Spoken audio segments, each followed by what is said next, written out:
Monsieur le Président du Conseil des droits de l'homme des Nations Unies, Mesdames et Messieurs les chefs de gouvernement, Monsieur le Président de la 77e session de l'Assemblée générale des Nations Unies, Monsieur le Secrétaire général des Nations Unies, Monsieur le Haut-Commissaire des Nations Unies aux droits de l'homme, Monsieur le chef du département fédéral des affaires étrangères de la Confédération suisse, Mesdames et Messieurs les chefs de délégation. La tenue de la 52e session du Conseil des droits de l'homme des Nations Unies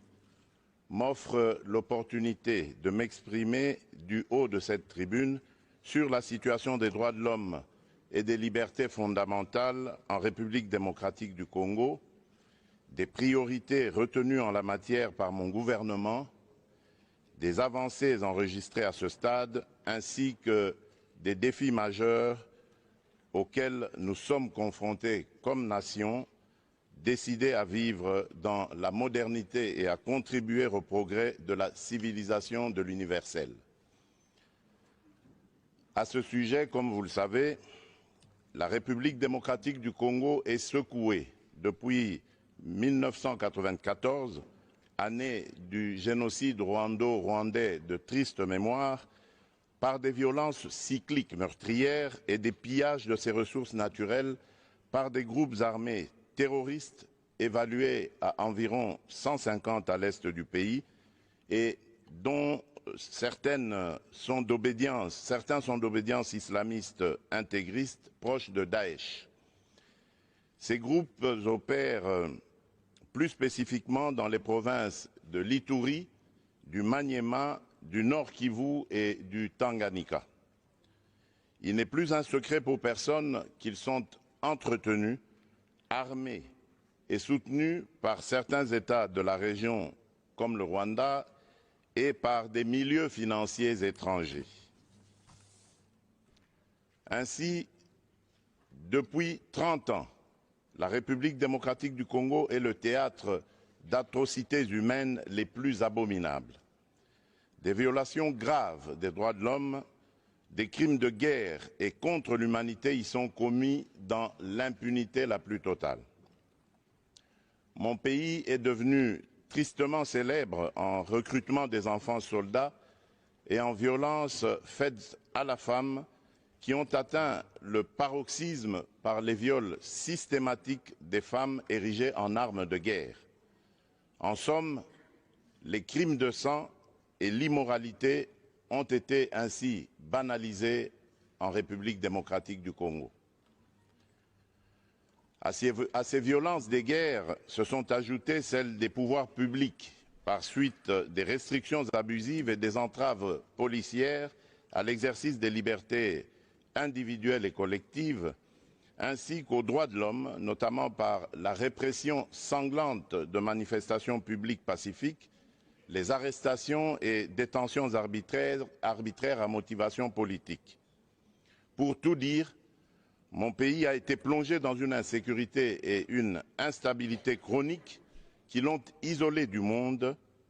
terni son image et compromis la conduite des politiques efficaces et réussies de son développement. Face à ce lourd héritage des régimes précédents, j'ai, dès mon accession à la magistrature suprême de la République démocratique du Congo, placé la protection et la promotion des droits de l'homme et des libertés fondamentales parmi les priorités de mon mandat et de l'action du gouvernement de la République. À cet effet, j'ai pris les mesures suivantes: la fermeture de tous les lieux de détention illégaux et secrets des services de sécurité et des offices de police judiciaire, la libération de tous les détenus et prisonniers politiques. Il n'y a plus aujourd'hui dans mon pays de Congolais arrêtés, détenus ou emprisonnés pour leurs opinions ou appartenances politiques, à ne pas confondre bien entendu avec des politiciens poursuivis pour infraction de droit commun. La libération la libéralisation des espaces des manifestations publiques, des libertés d'opinion, de pensée et d'information, avec pour objectif plus jamais de manifestations non violentes réprimées, ni de manifestants pacifiques poursuivis et tués, même dans les lieux de culte, comme on a pu le voir en République démocratique du Congo par le passé. Et enfin, le retour au pays sans condition des exilés politiques. Afin de promouvoir la réconciliation nationale, de penser et cicatriser dans la durée les blessures de guerre et autres marques de l'insécurité à l'est de notre pays, le gouvernement de la République s'attelle à la mise en œuvre d'une justice transitionnelle fondée sur l'éclatement de la vérité, la reconnaissance de la faute commise, la garantie de non-répétition ou vetting, la réparation du préjudice causé et le pardon. Pour ce faire, mon gouvernement, avec l'appui technique de certains partenaires, dont le Bureau conjoint des Nations Unies aux droits de l'homme et l'assistance des experts tant nationaux qu'internationaux, a élaboré un avant-projet de loi cadre portant dispositions générales applicables à la justice transitionnelle qui sera soumis au Parlement au courant de la session de mars prochain. Par ailleurs, dans le cadre du processus de paix de Nairobi initié par la Communauté d'Afrique de l'Est et de la mise en œuvre du programme de démobilisation, désarmement, relèvement communautaire et stabilisation, PDDRCS en sigle, j'ai entrepris des consultations avec les groupes armés en vue de leur réintégration dans la vie nationale. Ces consultations sont à leur phase 3 et incluent déjà 56 groupes. Le M23, soutenu par le Rwanda, et le Codeco se sont exclus de ce processus de paix en prenant les armes contre la République démocratique du Congo, dont ils se réclament pourtant la citoyenneté. S'agissant des poursuites pour crimes imprescriptibles, mon gouvernement continue à plaider pour la création d'un tribunal pénal international pour la République démocratique du Congo afin d'élucider les 617 incidents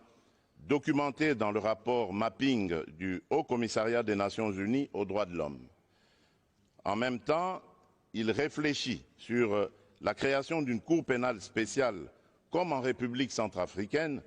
ou sur l'institution au niveau national des chambres mixtes au sein des juridictions ordinaires de l'ordre judiciaire comme alternative afin de lutter efficacement contre l'impunité. Dans le même sens, pour la première fois dans son histoire, la République démocratique du Congo vient de se doter de la loi numéro 22/065 du 26 décembre 2022 fixant les principes fondamentaux relatifs à la protection et à l'indemnisation des victimes de violences sexuelles liées au conflit et des victimes des crimes contre la paix et la sécurité de l'humanité. À la suite de cette loi, un fonds de réparation des victimes a été créé par décret et est en phase d'opérationnalisation. En plus, afin de faire bénéficier à des milliers de femmes et de jeunes filles victimes de violences sexuelles d'une couverture juridique en Afrique, mon pays, qui a eu le privilège d'organiser la première conférence sur la masculinité positive l'année dernière, est résolument engagé en faveur d'un traité international pour lutter contre les violences faites aux femmes et aux filles. Je saisis cette occasion pour lancer un appel pressant aux États membres de l'ONU de se joindre à mon pays, au Costa Rica et à la Sierra Leone, au sein du groupe de coordination et du groupe d'amis pour la conclusion de ce traité. Concernant le trafic d'êtres humains, j'ai institué un mécanisme en interne chargé d'en faire le suivi et de rapporter les cas suspects aux autorités compétentes aux fins de poursuite des auteurs des actes constitutifs de ce crime. À ce sujet, les dispositions du Code pénal congolais ont été renforcées et adaptées afin de réprimer rigoureusement les auteurs des dits actes. Dans le cadre de la protection des droits des personnes vulnérables, j'ai également promulgué en date du 15 juillet 2022 la loi numéro 22/030 portant protection et promotion des droits des peuples autochtones pygmées en République démocratique du Congo afin de faciliter leur intégration dans la communauté nationale et d'assurer ainsi l'égalité des chances envers cette population. La promulgation de la loi organique numéro 22/003 du 3 mai 2022 portant protection et promotion des droits des personnes vivantes avec handicap répond aussi à cette exigence. Toujours dans le même ordre d'idées, le Parlement examine depuis la dernière session le projet de loi visant la protection des défenseurs des droits de l'homme. Le mandat des membres de la Commission nationale des droits de l'homme a été renouvelé par la signature de l'ordonnance d'investiture de nouveaux élus. Quant aux élections générales prévues pour le 20 décembre prochain, une autre matière qui touche aux libertés fondamentales et aux droits fondamentaux des citoyens, le gouvernement de la République et moi-même attachons le plus grand intérêt et portons une attention soutenue à leur tenue en toute transparence, en toute liberté et sans exclusion basée sur des considérations politiques, tribales ou ethniques. Toutefois, la persistance de la guerre à l'est de notre pays risque d'hypothéquer le processus électoral dont les opérations d'enrôlement sont déjà en cours par suite du déplacement massif des personnes des zones de combat, de l'insécurité et de l'inaccessibilité à ces zones. Il est donc impérieux que la communauté internationale s'implique davantage activement aux côtés de la République démocratique du Congo pour la restauration de la paix et de l'autorité de l'État dans cette partie du territoire national. Monsieur le Président, c'est au moment où toutes les initiatives et actions que je viens d'exposer sont en cours et commencent à porter leurs fruits que les autorités rwandaises ont ressuscité le mouvement terroriste du 23 mars, le M23 en sigle, défait en 2013 pourtant par nos forces armées, avec l'appui des troupes internationales de la MONUSCO, pour agresser la République démocratique du Congo et bloquer le processus de paix de Nairobi, dans le but inavoué de poursuivre les pillages des ressources naturelles de la République démocratique du Congo et de placer sous l'impérium rwandais une partie de son territoire national, le Nord Kivu en l'occurrence. C'est ici le lieu, une fois de plus, de dissiper toute équivoque et de porter un démenti cinglant aux allégations fallacieuses des dirigeants rwandais qui invoquent à qui veulent les entendre, d'une part, la prétendue collaboration entre officiers de l'armée congolaise et les commandants des forces démocratiques pour la libération du Rwanda, les FDLR, alors que j'ai changé le leadership de l'armée depuis plusieurs mois, et d'autre part, le discours de la haine tribale contre les populations dites rwandophones qui seraient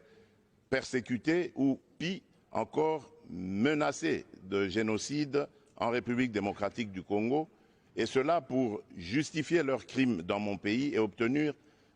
la mansuétude de certains pays. À cet égard,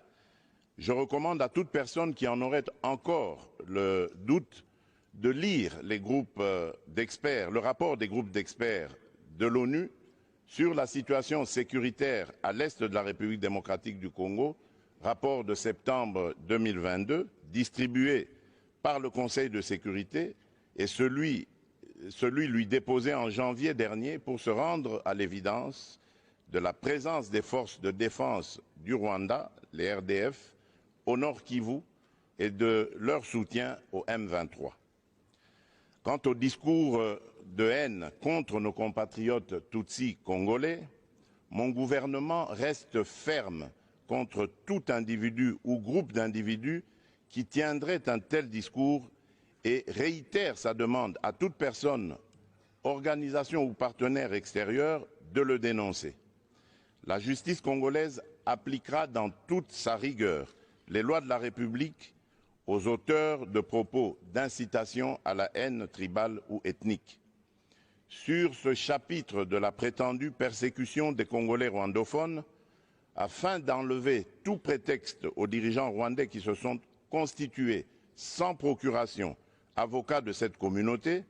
le gouvernement de la République démocratique du Congo vient de saisir le Haut Commissariat des Nations Unies pour les réfugiés pour lui demander de prendre toutes les initiatives requises en vue de la tenue dans les plus brefs délais des discussions tripartites RDC, Rwanda, HCR pour le rapatriement de leurs réfugiés respectifs dans leur pays, conformément au cadre juridique bilatéral actuel, aux règles du droit international et aux pratiques pertinentes en vigueur en la matière. Mon pays attend impatiemment ces discussions auxquelles seront associés du côté congolais les notabilités coutumières des communautés concernées afin de régler définitivement les problèmes soulevés et de réaliser une réconciliation vraie et durable entre ces communautés. Monsieur le Président du Conseil des droits de l'homme des Nations Unies, Excellences, Messieurs les Premiers ministres et chefs de délégation, Monsieur le Président de la 77e session de l'Assemblée générale des Nations unies, Monsieur le Secrétaire général des Nations unies, Monsieur le Haut Commissaire des Nations unies aux droits de l'homme, Monsieur le chef du département fédéral des affaires étrangères de la Confédération suisse, Mesdames et Messieurs, il n'y a de pire ennemi des droits de l'homme et des libertés fondamentales que la guerre. Il est illusoire de prétendre protéger et promouvoir les droits de l'homme ainsi que les libertés fondamentales dans un contexte de guerre qui exacerbe les tensions internes et affaiblit l'État. C'est pourquoi il est impérieux de mettre fin aux aventures guerrières du Rwanda à l'est de la République démocratique du Congo pour créer les conditions objectives de réalisation des actions en faveur de ces valeurs universelles pour lesquelles, de tous les temps dans le monde, les peuples se sont battus jusqu'au sacrifice suprême. On ne peut pas prétendre défendre l'exercice des droits de l'homme et des libertés fondamentales en République démocratique du Congo tout en laissant progresser l'agression de ce pays par le Rwanda et les massacres de ses populations par des groupes armés terroristes. Il est temps que la communauté internationale, en particulier les Nations unies, sanctionne les auteurs des crimes et des violations du droit international en République démocratique du Congo et les contraigne davantage à exécuter le plan de paix issu des processus de Nairobi et de Luanda, plan avalisé aussi bien par l'Union africaine que le Conseil de sécurité de l'ONU. Dans le même sens, l'État, à travers son système judiciaire et son administration, est l'instrument principal de la garantie de jouissance et d'exercice des droits de l'homme et des libertés fondamentales. Il n'y a d'État et de pouvoir judiciaire que pour garantir à tous leurs droits et libertés, dit-on. C'est pourquoi la République démocratique du Congo attend de ses partenaires bilatéraux et multilatéraux l'appui à ses efforts afin de restaurer l'autorité de l'État sur l'ensemble de son territoire national et réformer profondément son appareil judiciaire, tant dans ses structures qu'en ce qui concerne ses animateurs. C'est bien de dénoncer les violations des droits de l'homme et des libertés fondamentales, mais c'est encore mieux de contribuer à l'amélioration du rendement des mécanismes et institutions chargées de leur protection et promotion, ainsi qu'à leur enracinement dans la culture sociale, notamment par une plus grande spécialisation de la société civile et la formation des administrations publiques concernées.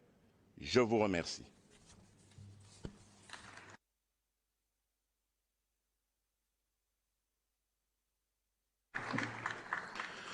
Merci à vous, Monsieur le Président